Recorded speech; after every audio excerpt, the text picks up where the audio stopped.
Vamos lá, pessoal, terceira parte da nossa aula, está quase terminando aqui a primeira aula.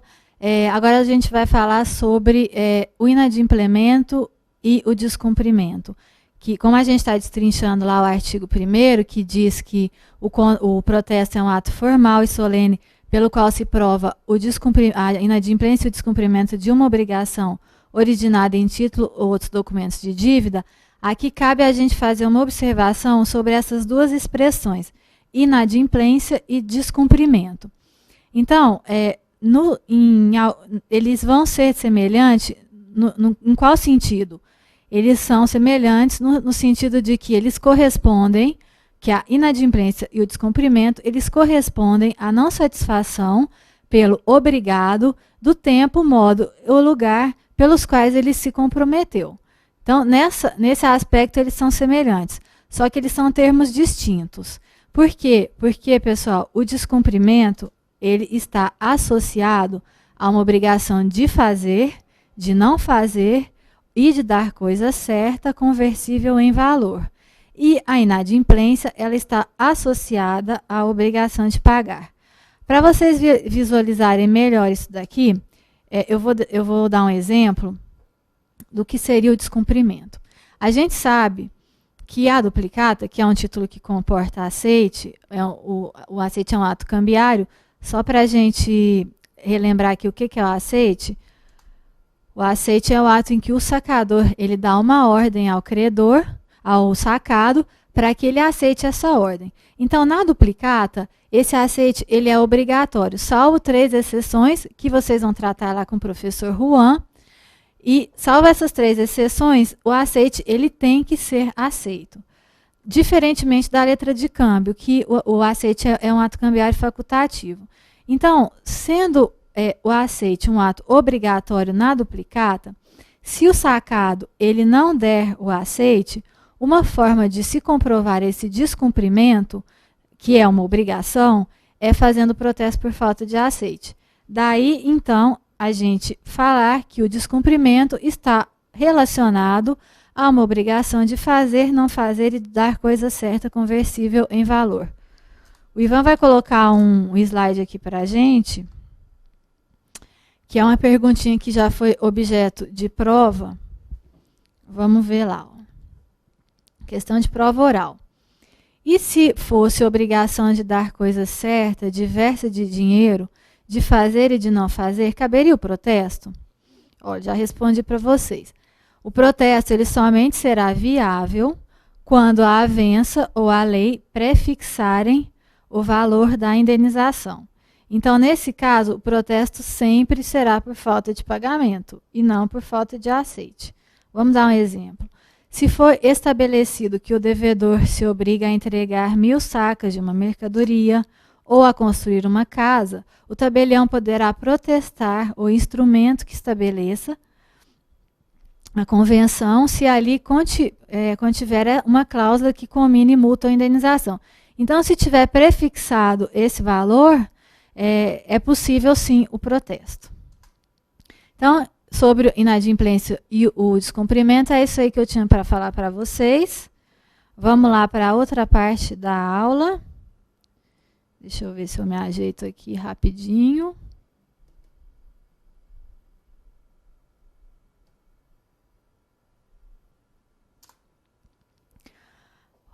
Outro ponto aqui do conceito de protesto. Protesto e negativação. Muita gente confunde esses dois termos. Inclusive, já foi objeto de questão de primeira fase.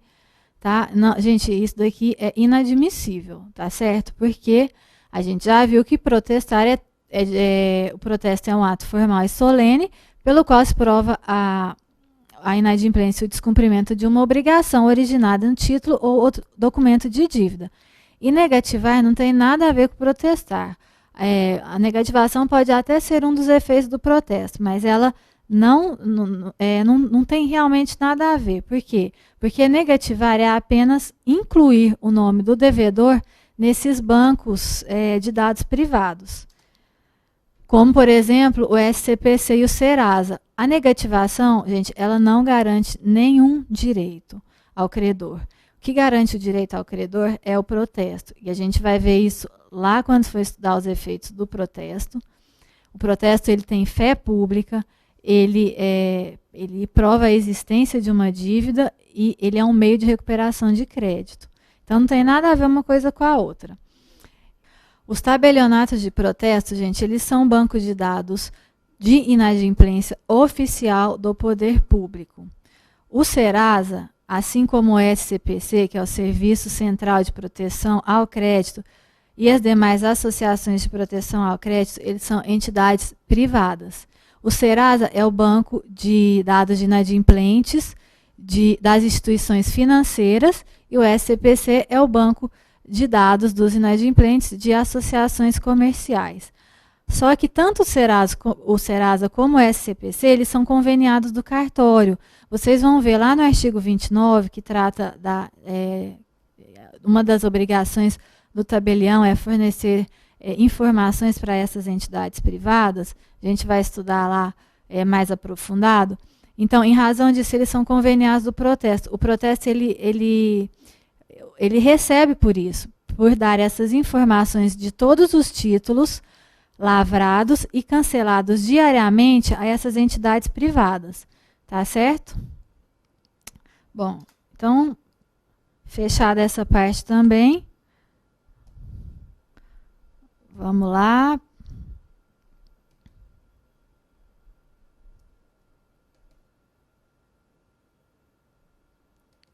Agora aqui, uma coisa mais legalzinha e mais importante aqui. Função e finalidade do protesto.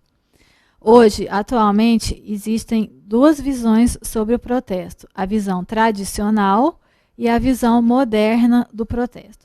A visão tradicional é aquela que está lá no artigo 1º, que ele entende o protesto como um meio de prova do descumprimento de uma obrigação. Dentro dessa vertente da função tradicional, são três características que a gente tem que citar aqui. A função probatória, que ela confirma a diligência do portador de um título ou documento de título, e, ao mesmo tempo, a inadimplência do devedor. Isso está lá no artigo 1º.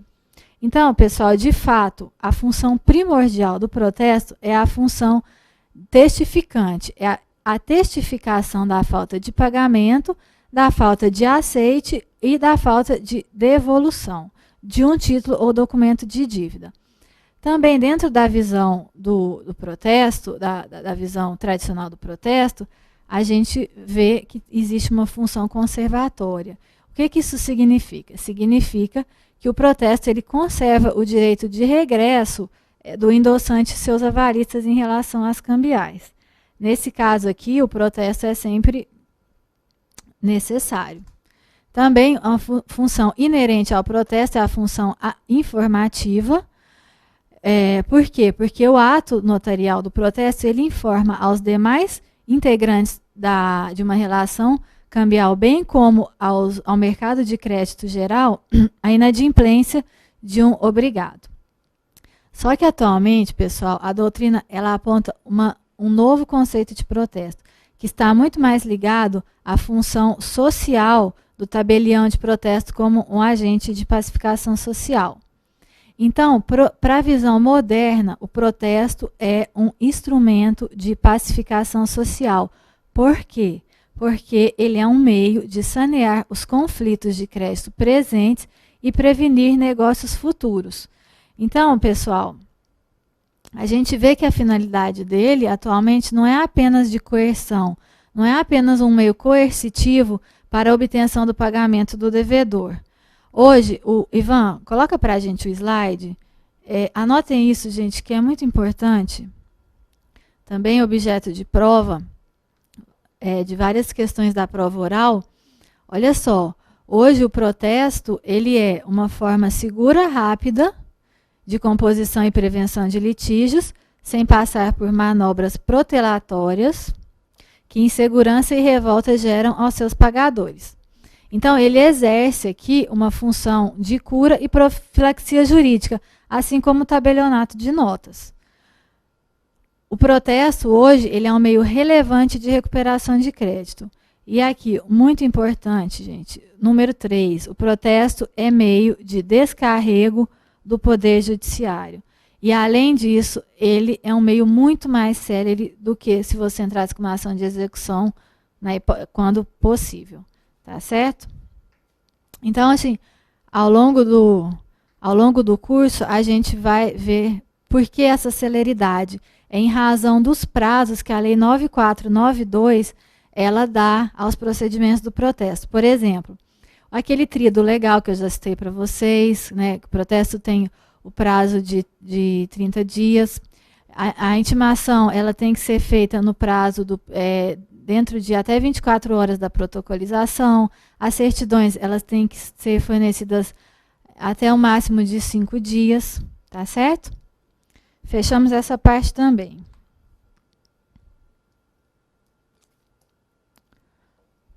Vamos ver agora. Efeitos do protesto. Aqui, gente, isso despenca em prova, tá certo? Eu vou estudar aqui com vocês, eu vou pedir para vocês acompanharem também pelo... o Ivan vai colocar o slide para vocês, tá? Eu acho importante vocês acompanharem muito bem aqui, anotarem, porque esse daqui despenca em prova. Então, como que a gente viu lá que não é só a Lei 9492 que trata do protesto, como existe uma legislação aplicável aos títulos de crédito também, vários outros efeitos vão surgir aí. Vamos começar a ver. O primeiro é aquele que a gente sempre diz, que é o principal, que o protesto ele prova a inadimplência no cumprimento de uma obrigação, tornando indiscutível a inidoneidade do devedor. Por quê, gente? Porque o protesto tem fé pública. Aqui, atentem para esse item 2 aqui, que fixar o termo legal da falência na data em que o título foi protestado. Olha só, reparem que eu grifei a palavra falência aqui. Por quê? Isso aqui está no artigo 99.2 da Lei de Falência, Lei 11.101, porque pegadinha direto de primeira fase. Eles sempre trocam a palavra falência por concordata ou por recuperação judicial. Então, não se deixem errar, tá? O protesto, o efeito dele, um dos efeitos dele é fixar o termo legal da falência. Outro efeito, habilitar o credor a ingressar com o pedido de falência contra o devedor pessoa jurídica.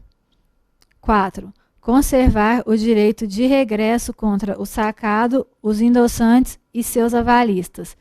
Isso daqui se refere à função conservatória do direito, do protesto. Olha só, gente, isso daqui também foi objeto de prova no primeiro concurso de São Paulo, lá de 1999, e vem caindo direto. Outro efeito do protesto, executar judicialmente a dívida. Aqui, gente, esse efeito diz respeito exclusivamente ao que se refere ao protesto necessário. O que é esse protesto necessário? A gente vai ver logo mais. Significa dizer que se precisar de um protesto para executar alguma ação, o protesto ele é necessário. Aqui a gente pode citar novamente aquele artigo 75, que fala sobre o protesto do contrato de câmbio, tá? Da Lei de Mercado de Capitais. Efeito número 6, pessoal. Esse efeito ele está contido no artigo 40 da Lei 9492. Então, é um efeito que a própria lei de protesto dá. Olha só, fixar o termo inicial da incidência de juros, taxas e atualizações monetárias da obrigação contida no título ou documento de dívida, quando não houver prazo assinalado. Tá? Então, a contrário sensu, se houver prazo assinalado, nesse caso, o início da contagem de juros não vai ser o do registro de protesto. tá certo? Então, vamos lá ver um exemplo aqui, ó, lá na duplicata. Os juros, eles não se contam a partir do vencimento, mas somente a partir do protesto, porque na lei da duplicata não tem regra expressa sobre isso. E como na lei de protesto tem, no artigo 40, a gente vai aplicar o artigo 40. Já na letra de câmbio e na nota promissória, o que vai valer é o artigo 48, a linha 2 da Lei Uniforme de Genebra, prestigiando a máxima de que o termo interpela pelo homem. E para o cheque, o artigo 52.2 da letra de câmbio, que fixa o termo inicial no dia da apresentação ao sacado. Pessoal, grifem esses dispositivos que eu estou falando, porque é diferente. Então, pode ser que caia na prova. Já caiu também, tá certo? Mas grifem para vocês não esquecerem. Ivan, volta com o slide para eles verem. Regra diferente aplica-se à correção monetária, devida desde o vencimento. Então, correção monetária, ela é devida desde o vencimento na forma do artigo 1º, parágrafo 1º da Lei 6899 de 81. Também grifem só esse artigo dessa Lei 6899, só para vocês lembrarem disso. Efeito número 7. Interromper a prescrição. A gente já falou lá na evolução legislativa que um dos efeitos do protesto é interromper a prescrição. Então, vou reforçar aqui o que eu falei sobre a súmula 153 do Supremo Tribunal Federal. Ela não está mais vigendo em razão do artigo 202 do Código Civil, que dispõe que o protesto interrompe o prazo de prescrição. Mais um efeito aqui. Nos casos da letra de câmbio, provar a falta ou a recusa do aceite e do pagamento, autorizando o ressaque da nova letra de câmbio. Então, para vocês entenderem aqui, o portador da letra protestada pode haver o embolso da soma devida pelo ressaque da nova letra de câmbio à vista sob qualquer dos obrigados. O ressacado, que paga, pode, por seu turno, ressacar sobre qualquer dos co-obrigados a ele anteriores. Gente, aqui, ó, como eu falei no começo da aula, um efeito que era muito relevante quando a gente estudava esses efeitos aí do protesto, e hoje não é mais, mas eu vou citar de qualquer jeito para vocês lembrarem. Um dos efeitos que o protesto ele dava era comprovar a mora do devedor fiduciante. Estava lá no artigo 2º, parágrafo 2º do decreto 911 de 69, que é aquele decreto que trata da alienação fiduciária. O próprio decreto, ele mostrava como se comprovava isso, que era através de notificação do RTD ou então por meio do protesto do contrato de alienação fiduciária. Hoje, esse dispositivo ele está com a redação modificada, tá certo? Hoje, pela Lei 13.043 de 2014, a mora decorrerá do simples vencimento do prazo para pagamento e poderá ser comprovada por carta registrada de aviso de recebimento. Então, hoje, gente, a mora é comprovada por carta com AR, tá certo? Não se exigindo que a assinatura constante do referido aviso seja o do próprio destinatário. Então, de novo, gente, gravem essa lei que modificou em vários aspectos o serviço notarial e de registros, tá?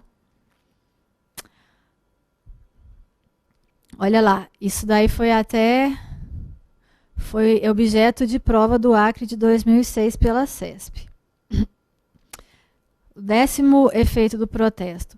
No contrato, também já foi citado lá na evolução legislativa do protesto, no contrato de compra e venda a crédito com reserva de domínio, comprovar a mora do credor. Tá? Então, para comprovar a mora aí do credor, lá do artigo 1071 do CPC. Lembrando que esse dispositivo não tem correspondência no novo Código Civil. E vamos voltar lá para o slide. Outro efeito do protesto o protesto ele é um marco inicial para liquidação extrajudicial das pessoas jurídicas sujeitas a esse regime, retrotraindo em até 60 dias contados do primeiro protesto por falta de pagamento. Grifem lá no vademecum de vocês o artigo 15, parágrafo 2º da Lei 6.024. Essa lei, ela dispõe sobre a intervenção e a liquidação extrajudicial de instituições financeiras. Grifem, gente, grifem, porque na hora de você fazer uma dissertação já está tudo bonitinho lá para vocês. Outro efeito do protesto. É necessária a apresentação na incorporação imobiliária da certidão negativa de protesto de título dos alienantes do terreno e do incorporador e respectivos cônjuges. Gente, é necessária a apresentação. Porém, se houver alguma restrição lá, se tiver algum protesto, esse protesto não inviabilizará o registro.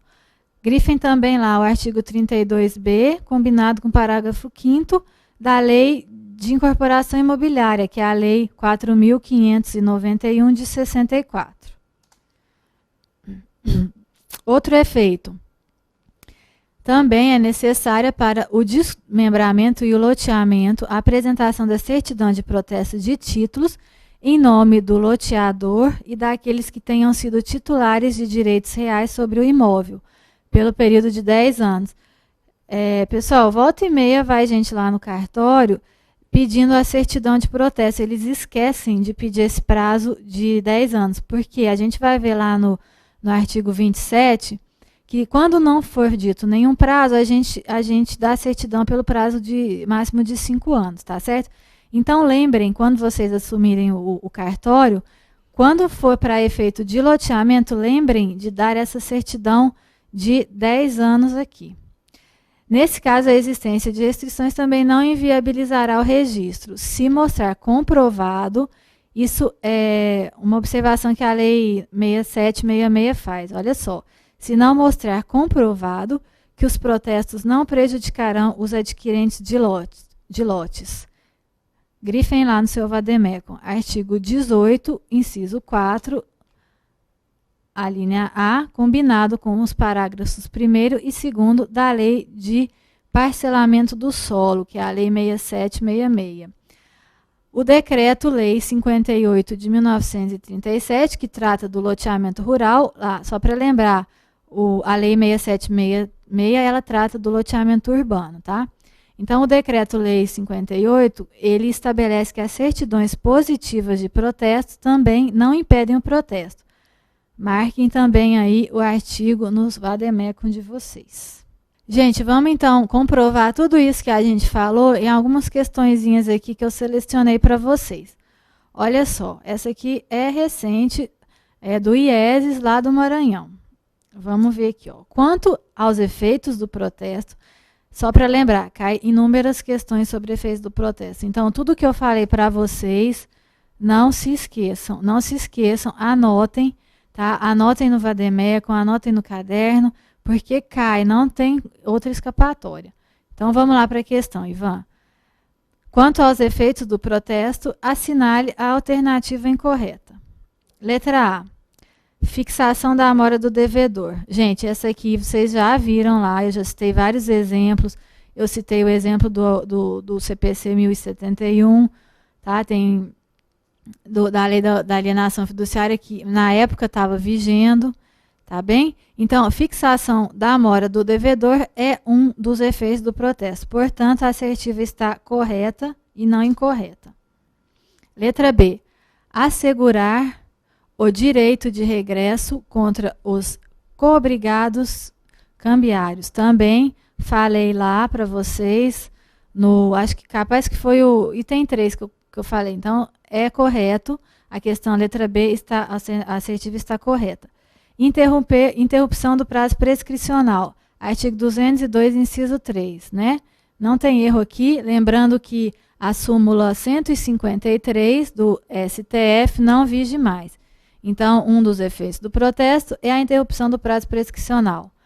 Letra D. Fixação do termo legal da concordata. Não, tá, gente? Lembra que eu falei para vocês, até grifei a palavrinha falência? Então, olha, volta e meia eles colocam isso na prova, concordata ou recuperação judicial, tá certo? Então, a letra D é a questão incorreta, é a questão que vocês têm que assinalar. O correto seria fixação, um dos efeitos do protesto é a fixação do termo legal da falência. Outra questão bem atual, CESP, do concurso de outorga de delegações lá do Distrito Federal de 2014. Incluem-se, conforme o provimento geral da Corregedoria da Justiça do Distrito Federal e Territórios. Vejam, gente, vocês, quando forem prestar também no DF, tem que estudar, porque cai até em primeira fase, as normativas de lá. Entre os efeitos jurídicos do recebimento pelo protesto de um título, pelo cartório de um título para protesto, letra A, interrupção da prescrição do título e fixação do termo inicial dos encargos, mesmo que haja prazo assinalado no título.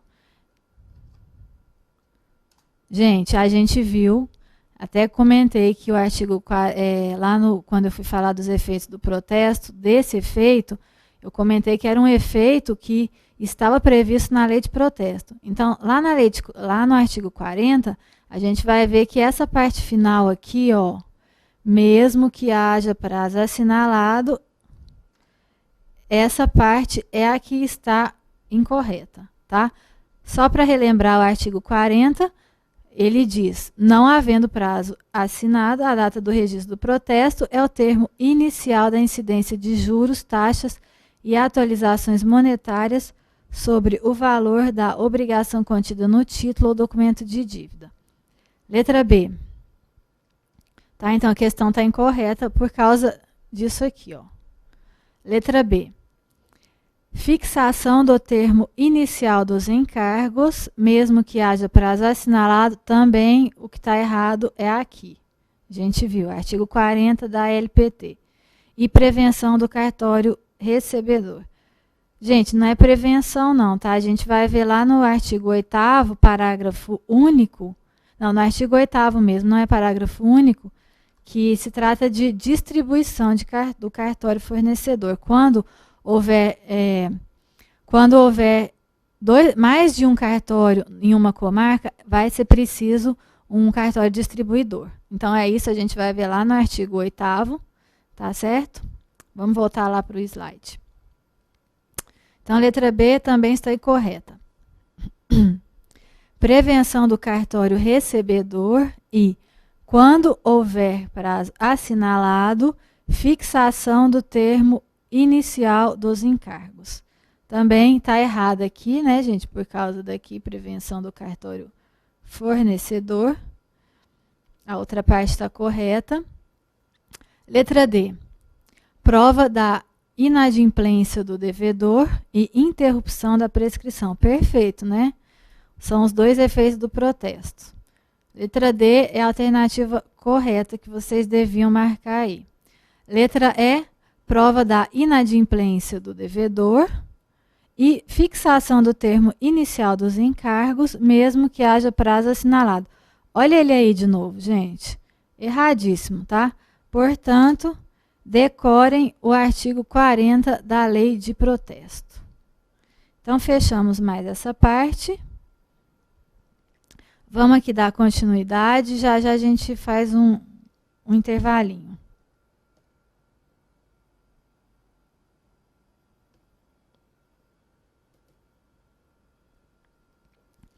Olha só o tão falado protesto necessário, protesto facultativo. Pessoal, tema de dissertação do terceiro concurso do Estado de São Paulo na parte de remoção. Vários outros concursos também pediram, ultimamente, o último acho que pediu foi o Maranhão, mas assim, tem que saber, da mesma forma que os efeitos do protesto é um negócio meio chato de estudar, mas vocês anotando e marcando lá no Vademécum, depois fica fácil, até na hora de fazer a prova. É chato, mas tem que estudar, não tem outro jeito. Protesto necessário é a mesma coisa, despenque em prova, sempre. Tanto em prova de questões na parte empresarial, como na parte de protesto. Essa classificação, gente, de protesto necessário e facultativa, ela é relativa aos títulos de crédito e à legislação cambiária em geral. Mas, para uma melhor compreensão do tema, é relevante que a gente anote o que é um devedor principal e quem são os coobrigados. E isso vai depender de cada título. Vamos ver. Na letra de câmbio e na duplicata, quem são os devedores principais e quem são os coobrigados? A duplicata e a letra de câmbio, só para lembrar, são os únicos títulos que comportam aceite. E se o aceite ocorreu, os devedores principais, eles são o sacado aceitante e seus avalistas, ao passo que os coobrigados, eles são o sacador, o endossante e seus avalistas. Na nota promissória e no cheque, o devedor principal é o emitente e seus avalistas, e os endossantes e seus avalistas são os coobrigados. Então, vamos ver lá. O que é um protesto necessário? O protesto, gente, ele é necessário quando não houver outra forma de que o credor obter os efeitos que pretende. Só para lembrar daqueles efeitos que a gente viu agora. Se ele não conseguir, de alguma forma, obter esses efeitos, o protesto tem que ser necessário.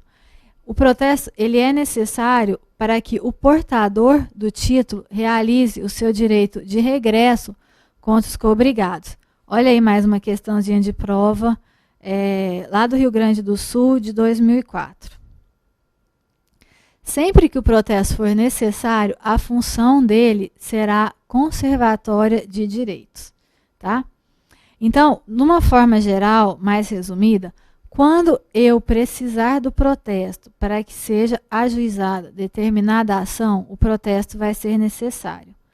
Então, para, por exemplo, executar um codevedor, é necessário o protesto. Se for para executar um devedor principal, não será necessário o protesto será facultativo. Importante, gente, aqui. Pode ser que o título ele contenha a cláusula sem protesto ou sem despesas. E nesse caso, como é que faz? O tabelião pode aceitar? Não, ele não pode aceitar, porque se contiver no título essas duas cláusulas, o protesto ele é vedado, tá certo? E tem alguma base nisso? Tem algum fundamento jurídico para isso? Tem. Lá no artigo 46 da Lei Uniforme de Genebra, ela dispõe sobre a cláusula sem despesa e sem protesto. Pessoal, vamos fazer um intervalinho aqui, aí a gente volta para falar um pouquinho mais dessa cláusula aqui, tá bem? Até mais.